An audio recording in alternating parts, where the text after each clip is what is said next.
Assalaamu calaykum. Barnaamijkeena maanta waxaan ku soo qaadan doonaa taariikh xukuneedka fog ee dalkaasi Masar. Casharo taariikheed ayaa noogu sugan sooyaalka xukun ee dalkaasi Masar saddexdii qarni ee ugu dambeeyay. Kursiga ugu sarreeya ee looga arrimiyo dalkaasi Masar.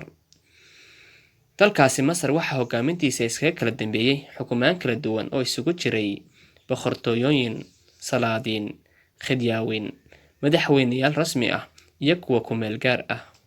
hase yeeshee xukaamta iskaga kala dambeysay dalkaasi Masar waxa ugu waqti dheeraa Maxamed Cali Baasha oo taariikhyahanadu ugu wanqaleen inuu yahay saameynta uu ku leeyahay siyaasadda aasaha Masarta cusub oo isagu hogaaminayay dalkaasi Masar muddo ku dhow 40 sano.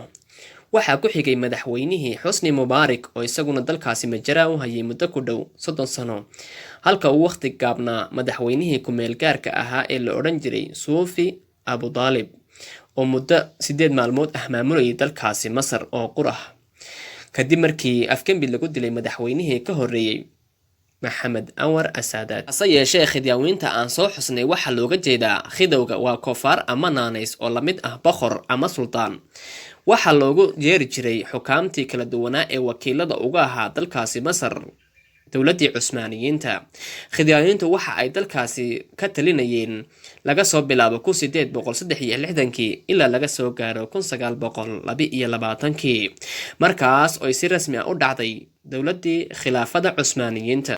waxa ay ka soo jeedaan qoys lagu magacaabo Calawiyin, kuwaas oo saameyn ballaaran oo xukun ku lahaa dalkaasi Masar laga soo bilaabo xilligii Maxamed Cali Baasha ilaa ay Masar noqotay jamhuuriyad 1952. laakiinse marka laga soo dhaqaaqo taariikhda cusub ee casriga dalkaasi Masar laga soo bilaabo xilligii uu xilka la wareegay Maxamed Cali Baasha, taariikhdu markayd 1805 ilaa maanta ma ahayn dalkaasi Masar kursiga ugu sarreeya meel lagu raaxaysto ama lagu nasto.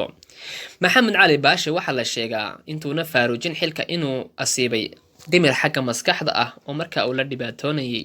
sidoo kale Cabbaas xilligaas shirqoolkii goobaad ayaa lagu dilay, iyo Ismaaciil waa la eryay ama waa la masaafuriyay. boqor Faaruq oo isaguna dalkaasi xukumayay ka hor intii ayna jamhuuriyadda noqon dalkaasi Masar isna waa la eryay.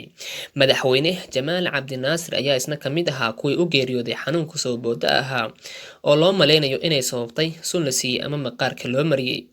madaxweyne Anwar Assaadaad ayaa isaguna noqday mid lagu khaarijiyay shirqool military. 1981 Xusni Mubaarak isna shacabka ayaa ku gadooday. 2011 halka ay noo joogto qaybtii koobaad.